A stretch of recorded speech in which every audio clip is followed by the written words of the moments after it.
Eh bien, je m'appelle. Pardon, vas-y. Oui, je vais te demander. Déjà, je vais dire bonjour à toutes les personnes qui nous regardent, qui ont pris la décision de nous regarder et vous avez raison. Bienvenue chez les entrepreneurs audacieux. Je suis Sarah Tigilt. Je crée et j'anime des formations de théâtre pour entrepreneurs et j'ai créé Yalla, l'école de l'audace. À travers Yalla, je veux diffuser l'audace comme une valeur et un comportement essentiel quand on est entrepreneur et qu'on entreprend. Aujourd'hui, pour parler de l'audace, j'ai la chance de discuter avec David. Alors David, maintenant c'est à toi. Est-ce que tu veux bien te présenter? Eh bien, bonjour. Donc, je m'appelle David. J'ai 42 ans. Je suis marié. J'ai un fils. J'ai été entrepreneur, salarié, et aujourd'hui, je suis en train de revenir sur le chemin du salariat puisque je quitte une entreprise là. Et voilà. OK, OK. Hem, donc tu faisais quoi quand tu étais entrepreneur et tu vas vers quoi maintenant que tu retournes dans le salariat? Alors, j'ai eu deux, on va dire, deux activités salariées à mon actif par le passé. Une, il y a un peu plus de 10 ans, une douzaine d'années, où je travaillais dans tout ce qui était réalisation de films, notamment publicitaires, et puis aussi événementiels. Voilà, donc c'était très marketing ou très événement, du style mariage ou autre chose de... C'était souvent pour les entreprises. Et là, dernièrement, j'ai travaillé plutôt en freelance pour accompagner des entreprises à se structurer, notamment dans le milieu de la mode. Donc, Ah oui? constituer des équipes de réalisation de collections, de l'étude, suivi de production, mise en place du réseau commercial, qualité, voilà. D'accord. Est-ce que c'est indiscret de te demander ce qui te pousse aujourd'hui à, retrouver un statut de salarié? Le milieu du freelance, ça me convient pas très bien parce que je me sens un petit peu trop seul régulièrement et j'ai besoin de retourner dans des équipes. J'ai été habitué à des équipes quand même beaucoup plus importantes, on va dire 70 à 200. Et j'ai besoin en fait d'avoir un ensemble de personnes plus important. Ouais, tu as besoin d'être dans un système, de partage, d'énergie, quoi. Oui. Je comprends, je comprends. Alors, parlons du sujet qui m'intéresse le plus, parlons de l'audace dans l'entreprise.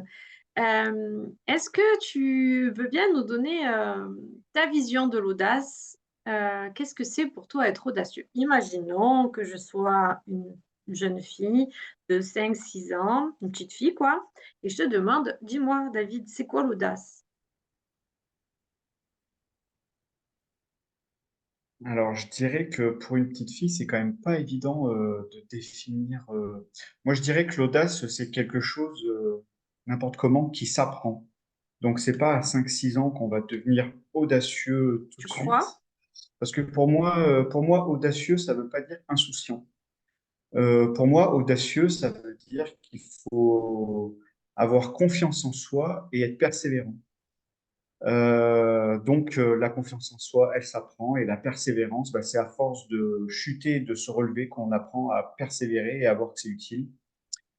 Ce qui fait que je suis pas persuadé qu'à 5 6 ans, on apprend tout de suite à être audacieux, peut-être plus insouciant, Alors je mais suis pas tout de d'accord suite avec toi audacieux. quand tu dis: «Je suis pas sûre qu'à 5, 6 ans, on apprend à être audacieux».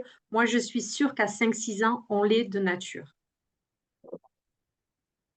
Je leur souhaite. Moi, personnellement, je pense avoir été quelqu'un d'extrêmement audacieux dans mon milieu professionnel et je pense que je le suis de plus en plus. Euh, J'ai vraiment été très audacieux déjà dès le départ quand j'ai quitté mon milieu professionnel à un moment où j'avais une vingtaine d'années, un peu plus, 25 ans, 24, 23, où j'ai quitté mon milieu professionnel pour m'engager par exemple dans la Marine nationale pour devenir marin-pompier. Je me suis retrouvé sur un porte-avions du jour au lendemain, Attends, attends, quasiment. attends, là, tu vas trop vite. Euh, Là, c'est un sujet qui m'intéresse. Est-ce que tu veux Mais bien te ce que je veux dire, concentrer? c'est que cette audace-là, à cette époque-là, qui peut paraître incroyable à Dieu, certains, bah pour moi, c'est extrêmement minoritaire par rapport à Ben la suite de justement, ma c'est vie. pour ça que j'aimerais qu'on se concentre sur ça. Hem, Est-ce que tu veux nous raconter ce qui s'est passé, en toi, qui t'a poussé à prendre cette décision, ce changement comme ça? Bah, c'est la jeunesse, hein, je pense, c'est la jeunesse, c'est le fait d'avoir travaillé, c'est le fait d'avoir, j'avais travaillé 2, 3 ans déjà dans un bureau d'études dans le milieu de la chaussure. Je m'étais retrouvé à un moment à Londres pendant une année à travailler dans une entreprise londonienne. Ça m'avait beaucoup plu. Et en fait, jeune, je me suis dit, ben, moi, j'aimerais bien pouvoir continuer comme ça à découvrir d'autres cultures, à découvrir d'autres savoir-faire, à découvrir des milieux où on se sent complètement hors de soi, de chez soi. Alors, comment est-ce que je pourrais faire? Et en fait, c'est en discutant à droite à gauche et c'est en cherchant des solutions, je me suis dit, bah, tiens, c'est vrai qu'effectivement, marin-pompier sur un bateau de la Marine nationale, ben, je vais voyager et je vais participer à la sauvegarde d'un bâtiment de surface, participer à l'image de mon pays. Et c'est comme ça que je me suis dit, bah, tiens, j'arrive à faire quelque chose qui va me sortir un petit peu de la routine. D'accord. Hem, OK. Ensuite, est-ce qu'il y a un autre, exemple d'audace que tu as, d'action audacieuse que tu as menée? Parce que tu as dit, «Je considère, être une personne avec beaucoup d'audace». Alors moi, j'en veux des exemples. Ben, des exemples, voilà, celui-là, le fait d'entrer dans la marine, Ouais, ça a été beaucoup. Surtout que j'avais fait une école de sous-officier, donc il a fallu repasser une année d'école en plus, donc retourner à l'école. Après, bah, quand j'ai eu quitté la Marine nationale, j'ai monté justement ma société dans tout ce qui était image. Donc là, il a fallu faire une formation. Alors j'avais été aidé par un ami et puis bah, monter ma société, aller faire des formations bah, pour ceux qui y passent, que ce soit par la Chambre des métiers ou à la Chambre des commerces et de l'industrie bah, pour faire les formations et pour pouvoir monter sa société, la comptabilité, tout le domaine technique, tout le côté relationnel. Donc ça, bah, c'était quelque chose de complètement neuf pour moi. De l'audace, bah, encore par la suite, où quand il y a une entreprise de chaussures, j'ai travaillé pour une entreprise qui s'appelle Clergerie, pour ceux qui aiment la chaussure, qui est venu me demander si je voulais venir travailler chez eux parce qu'ils avaient besoin de monde. Moi, j'avais mon entreprise à ce moment-là. Bah, à ce moment-là, il a fallu se poser les bonnes questions et se dire bah, qu'est-ce que je fais? Est-ce que je vais chez eux? Est-ce que je continue mon entreprise? Sachant que ceux qui sont passés par là, bah, ils savent qu'on va faire 100 ou 120 ou 140 heures dans la semaine pour finalement gagner parfois très difficilement sa vie versus une entreprise là qui vient me chercher pour me payer le même salaire que j'arrivais à faire mais en 35 heures. Bon, ben, là, je sais pas si on peut parler d'audace, mais en tout cas, ça a été un choix où il a fallu, important, où il a fallu décider, j'ai décidé d'aller chez eux. Cette OK. audace-là, elle est revenue chez eux parce que ben, tous les jours, on se dit, mais moi, je veux prouver ce que je suis. Donc, on va faire preuve d'audace régulièrement en prouvant un petit peu nos capacités et en innovant régulièrement avec des choses qui peuvent montrer à cette entreprise que, bah, tiens, on peut améliorer telle chose de telle manière ou telle chose de telle manière. Et des fois, ça fait bouger un petit peu les murs parce que les gens ne sont pas habitués en fait à avoir Ouais, des gens qui, qui, qui se démènent et surtout qui amènent à travailler les choses d'une manière différente pour à la fin se dire, ah bah oui, effectivement, on a gagné tant d'euros sur tel budget ou tel timing sur tel ouais, ouais. développement. Tu Et vois ça, quand c'est à force, c'est force de proposition ouais, et c'est force de montrer ce qu'on peut faire. Ça demande de l'audace, ça demande de s'imposer un petit peu, ça ouais. demande Alors tu vois de savoir prouver. quand Et je c'est comme ça qu'on t'écoute évolue après dans l'entreprise. ouais. Alors quand je t'écoute, moi j'entends dans ta définition de l'audace, 2 étapes. La première étape, c'est, heu, je vis une expérience qui me fait découvrir qu'il y a du nouveau, qu'il y a du potentiel et ensuite, ça me plaît tellement, je me sens tellement bien dans ce nouveau que je vais mettre en œuvre, je vais mettre en action pour concrétiser le nouveau, pour concrétiser cette chose qui m'anime. Est-ce que c'est un peu ça? Bah, c'est clairement ça. Je pense qu'il y a D'accord, il y a peu d'actes inutiles dans la vie. Donc, quand on veut essayer quelque chose de nouveau, il faut qu'à la fin, il faut qu'on vérifie que ça marche. OK. Qu'est-ce qui fait selon toi que toi, David Cotte, tu te dises: «Ah beh, je vais essayer. J'ai eu ça, j'ai essayé, j'ai découvert ça et j'ai envie d'aller plus loin, j'ai envie de découvrir, j'ai envie de proposer». Ben, c'est pour ça que je dis que l'audace, c'est pas de l'insouciance. Ça veut dire qu'il faut que ce soit Mmh. mûrement réfléchi avant. Et, et quand on arrive à un stade où le présent est lassant, et par contre que nos pensées sont tournées vers un avenir et qu'on pense énormément à notre projet, ou peu importe le sujet, et qu'on se dit, mais à force de calculer, à force de trouver des solutions, de réfléchir à des solutions, on se dit, mais ça, clairement, ça peut marcher, quoi. Et ben, c'est comme ça qu'on y va. C'est parce qu'en fait, on croit en un projet, c'est même plus qu'y croire, c'est qu'on sait que ça va marcher, il suffit juste de le faire pour se le prouver à soi-même ou pour prouver aux autres, ou pour amener en tout cas quelque chose à la société, que ben, on peut le faire, on va le faire, il faut le faire. Voilà, c'est plutôt ça l'audace. D'accord. C'est pas tester, c'est faire. Parce qu'on sait que ça Oui, va mais marcher, quoi. pour faire, on teste. On n'a pas des réussites à tous les coups. Quand je joue aux fléchettes, si je veux absolument arriver sur la cible, je vais tester et puis à un moment, je vais y arriver. Non, je suis pas d'accord. D'accord. À partir du moment où on fait quelque chose, quand on est vraiment persévérant et que notre risque au départ est mesuré, on sait qu'on va réussir. Alors peut-être qu'il y a des fois, ça va nous demander une énergie folle. Peut-être qu'il y a des fois, il y a des choses qu'on va pas réussir du premier coup. Peut-être qu'il y a des choses d'ailleurs, au stade de ma vie, si je dois parler de moi, par exemple, que j'ai peut-être toujours pas réussi certaines choses. Mais je laisse pas tomber, quoi. Je Oui, laisse pas donc la tomber, je sais fléchette, qu'un tu jour ça va l'envoies plus venir, d'une certaines fois. choses. La fléchette, tu l'envoies plusieurs fois. Donc tu Ah, essayes. je vais faire mon petit vieux. C'est vrai que je Vas-y, fais fais partie ton de ceux petit qui disent vieux. que mettre tous ses œufs dans le même panier, voilà, ne pas mettre tous ses œufs dans le même panier, et qu'à un moment, peut-être qu'effectivement, on va se focaliser plus sur quelque chose, soit d'intéressant, soit de fonctionnel, que quelque chose où on se rend compte que ça peut être inutile. Mais quoi qu'il en soit, je pense que quand on va quelque part, avec la persévérance, on y arrive. Peu importe la difficulté du chemin. Et après,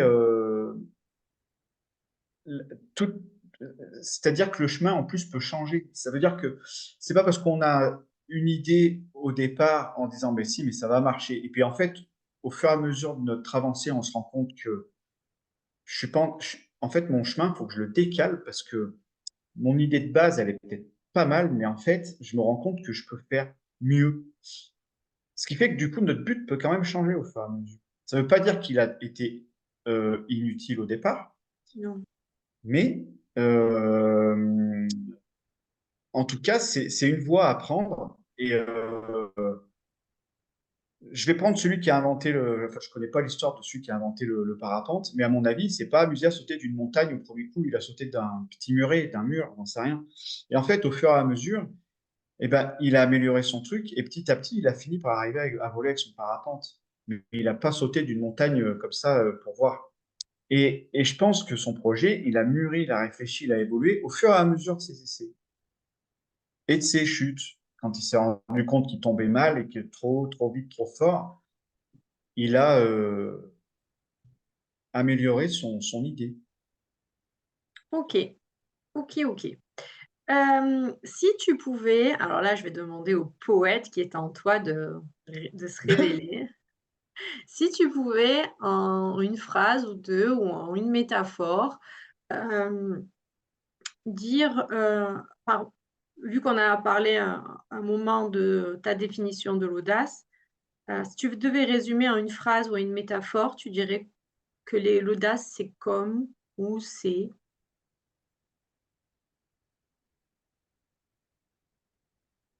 Bah, l'audace, c'est, je saurais pas quoi dire là. C'est l'audace, c'est